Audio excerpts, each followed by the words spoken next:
bienvenidas y bienvenidos aquí a la estación Mapocho, donde se está realizando la Smart City Expo 2026, la cuarta versión organizada por el Gobierno de Santiago, la Corporación Regional Metropolitana y FIRA Barcelona, dedicada a la conversación para la construcción de ciudades inteligentes.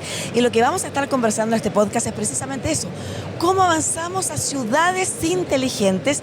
Y está con nosotros Juan Pablo Escobar en nuestra primera entrevista, digamos, de esta jornada, desde México, CEO de Cívica Digital, una GovTech, y nos vas a contar también, Juan Pablo, además de cómo podemos transformar a partir de la digitalización y de la inteligencia artificial a los gobiernos en mejores gobiernos. ¿Qué es una GovTech? Muchísimas gracias, Lucía, y gracias por la invitación. Encantado de estar aquí en Santiago desde México. Una GovTech se enfoca en colaborar con el gobierno para ofrecer mejores servicios a la ciudadanía, usando tecnología e inteligencia artificial. Eso es lo que hace Cívica Digital. Así como hay FinTech, así como hay EdTech o HealthTech, que son startups de tecnología que impactan en diferentes verticales, las GovTech nos enfocamos en cómo el gobierno se va a modernizar para al final mejorar la calidad de vida a través de mejores servicios públicos, y creo que esa parte es clave. Cívica Digital somos una empresa que empezó digitalizando servicios, trámites, para que haya menos burocracia, que sea más rápido, más ágil, menos filas, que todo sea 100% digital. Pero ahora lo que nos enfocamos también es mucho cómo estos servicios digitales aprovechan la inteligencia artificial para que el gobierno no solo atienda al ciudadano cuando lo solicite, sino el gobierno se vuelva más proactivo. A ver, ¿nos puedes dar algunos ejemplos? Y si puedes aprovechar también de contarnos dónde, por ejemplo, los han implementado. Claro que sí. En Cívica tenemos ya cerca de 10 años, este año vamos a cumplir 10 años. En los últimos 5 fue cuando nos enfocamos en esta área de servicio. Por ejemplo, en el estado de Coahuila, en México, ellos lanzaron el primer agente de inteligencia artificial de voz, en donde marcas por teléfono y una inteligencia de voz no solo te da información de cómo renovar tu vehículo o las placas vehiculares que le llamamos en México, sino que la gente te ayuda a que proceses el pago, a que obtengas tu certificado con firma electrónica y lo recibas todo en tu WhatsApp. Entonces imagínate que el ciudadano marca por teléfono y realiza su trámite y lo termina todo por WhatsApp. Eso al final es una experiencia completamente diferente a trasladarte varias horas, hacer fila, llevar todos tus documentos y que al final te regresen porque te faltó uno y tienes que volver al siguiente día, ¿no? Esto para una persona que trabaja, una madre que no puede dejar a sus hijos en su casa, o una persona que está quizás en edad de retiro, hacer toda esta tramitología pues simplemente no funciona. Y algo bien importante es que también los emprendedores, las empresas que quieren invertir en el país o que quieren iniciar su negocio, pues que al final no se encuentren con muchísima burocracia para lograr esto, ¿no? Entonces es muy importante. Es muy interesante porque además sabemos que muchas veces la tecnología y en particular la digitalización ayuda efectivamente a, por ejemplo, a cortar trámites, a acelerar los procesos, pero como toda tecnología, tiene sus lados desafiantes, ¿no es cierto? Y en ese sentido, tener los datos de la ciudadanía es muy importante para poder contribuir a agilizar los procesos, pero por otro lado, la protección de esos datos. ¿Cuán importante es también cuando se habla de ciudades inteligentes? Es clave. Al final, si tú quieres que la ciudad se vuelva más inteligente, es importante que te vuelvas mucho más proactivo en qué es lo que la persona necesita. Y ahí entras a un tema muy importante, es los datos que tiene un gobierno de una persona y qué confianza siente la persona en depositar esos datos para que el gobierno le pueda ayudar. Al final la realidad es que esos datos ya existen, ya los tienen, simplemente están en formatos que al día de hoy no son utilizables. Entonces muchos gobiernos aún todavía no están aprovechando esas grandes cantidades de información para volverse más inteligentes, para saber en dónde es donde la persona necesita un servicio de salud, de movilidad, de educación para sus hijos. Y esto pues va cambiando, ¿no? Conforme la persona nace, va a la escuela, quiere trabajar, obtiene su primera casa o quiere obtener un primer trabajo o está en etapa de retiro, son momentos muy diferentes, ¿no? Y al día de hoy la realidad es que quienes tienen que volverse muchas veces expertos en cómo navegar a veces todo este acceso a servicios públicos es el ciudadano, cuando debería ser al revés, ¿no? Debería ser que el ciudadano no tenga que volverse un experto para acceder a un trámite, a un servicio o a un beneficio. Imagínate una persona que puede obtener un programa de apoyo que al día de hoy no lo sabe. Ese otro tema importante también, cómo la diferencia de acceso a tecnología puede ayudarse a disminuir esas brechas de acceso con también tecnología. ¿Cómo lo están haciendo ustedes? Por ejemplo, entiendo que ya, tú nos contaste el ejemplo de algunos estados en México, pero además entiendo que están en Argentina, quizás estarán en Chile prontamente. ¿Cómo precisamente las brechas de acceso a la tecnología, la propia tecnología puede ayudar y contribuir a que nadie quede fuera? Me encanta esa pregunta y justo creo que la inteligencia artificial ahí es donde va a ayudarnos a evolucionar esto, ¿no? La diferencia cuando interactúas ahorita con una inteligencia artificial generativa, que es como por ejemplo cuando utilizas estos nuevos modelos de lenguaje, es que al final le hablas con lenguaje natural. ¿Habías escuchado de ese término? Claro. El lenguaje natural al final es el español, el inglés, lo que la persona ya está hablando el día de hoy. Ya no es comunicarte con código o de formas muy complejas. Nosotros vemos que si queremos hacer los servicios públicos más accesibles, al final cada servicio ya no solo va a estar disponible en una aplicación móvil o en una página web, sino ahora le vas a hablar a los servicios de la forma en la que hablas con tu familia o con las personas con las que trabajas. Y el propio servicio se va a encargar de ir aprendiendo también cómo tú te comunicas. Totalmente. Cómo te comunicas, si hablas con cierta terminología, si hablas con cierta acentuación. Y eso es increíble, ¿no? Porque al final que una persona ya no requiera en el día de mañana inclusive descargar una aplicación o entrar a un portal, sino el mismo servicio va a ti y te llega un WhatsApp y te dice, oye, ¿sabías que puedes aplicar a este beneficio para ti? ¿O sabías que ya tenemos ahora un descuento para este programa que te vas a ahorrar la mitad del costo? Eso es increíble porque al final haces que muchas personas que a lo mejor no tenían el tiempo o la capacidad de conocer cómo podían acceder a ese servicio, ahora lo tienen. Muy bien, y adelantándose además la necesidad incluso de las personas, no solamente de la ciudadanía en general, sino que de las personas, conociendo que las realidades o reconociendo que las realidades en Latinoamérica son diversas. De partida cada país tiene espacios rurales, otros espacios urbanos, tenemos grandes metrópolis, otras ciudades mucho más pequeñas, pero de todas maneras algunas cosas tenemos en común, así que nos puedes ayudar a visualizar de aquí al 2030 una ciudad inteligente, cómo debiera haber avanzado o en qué aspectos tenemos para crecer. Y ojalá sea esto una conversación que llegue a mucha gente en distintas partes de Latinoamérica cuando hablamos de ciudad inteligente. O sea, tenemos un potencial enorme precisamente. Entonces, pensando en una amplia población, en una amplia Latinoamérica, en distintas ciudades, ¿qué te gustaría a ti que hubiera pasado en esta ruta de avanzar a ser ciudades inteligentes? Es una gran pregunta. Yo creo que la parte clave de ser inteligente es que al centro de eso están los datos.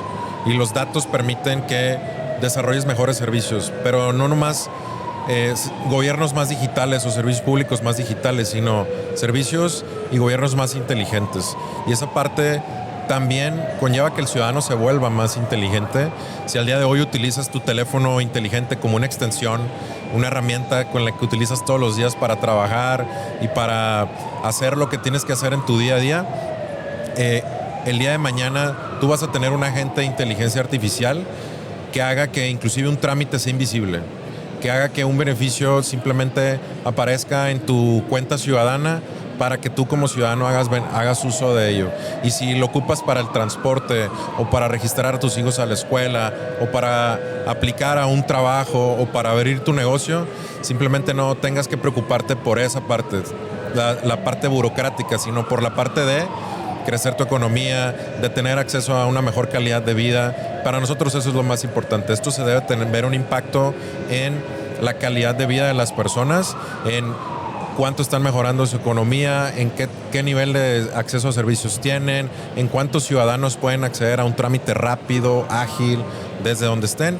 Y al final creo que también va a impactar, y mucho esto importa en Latinoamérica, en la confianza que un ciudadano y un empresario, un pequeño empresario o grande empresario tiene en sus gobernantes. A propósito de confianza, es importante señalar que independiente de cuánto avancemos en digitalización y tecnología, una persona a cargo de la revisión final o el chequeo de esa decisión es importante. O cuando tú imaginas ciudades inteligentes con gobiernos más digitalizados, no hay personas, no hay funcionarios. No, totalmente. Hay un concepto que nosotros no queremos eliminar que se llama el human in the loop, o el ciudadano, el humano que es parte del proceso que se está optimizando con inteligencia artificial, ¿no? Las decisiones de política pública, de cómo los servicios se van a ofrecer, de cuáles son los programas públicos, de cómo vamos a mejorar las ciudades, al final tienen que seguir siendo parte de los humanos. Y ahí es donde un tomador de decisión a cargo de una municipalidad, en un gobierno regional o un gobierno nacional, tiene que seguir siendo la persona, no la inteligencia artificial. La ventaja es que vamos a poder llegar con estos servicios a más ciudadanos. Muchas veces un ciudadano que se queda sin acceso a un servicio, eso se vuelve muy vulnerable. Entonces, no es eliminar al funcionario público, no es eliminar el servicio público de las personas, sino incrementar su capacidad. Y lo vemos esto muy cercano. Ya no estamos hablando de algo dentro de 50 años, estamos hablando de algo de los próximos 5 o 10 años. Sí vamos a ver a una administración pública más inteligente. Sabemos que las ciudades inteligentes tienen distintos componentes, como por ejemplo el diseño urbano, ¿no es cierto? Una movilidad que sea sostenible. La sostenibilidad en sí misma es una característica de las ciudades inteligentes, además del uso de los datos precisamente para acercar a las personas. El avanzar en digitalización o el avanzar en inteligencia artificial tiene sus desafíos en sostenibilidad también, por ejemplo, y es una preocupación para ciudades del mundo, pero también para ciudades de Latinoamérica y para población en Latinoamérica. Todo lo que tiene que ver con, por ejemplo, el consumo de agua y otros aspectos más.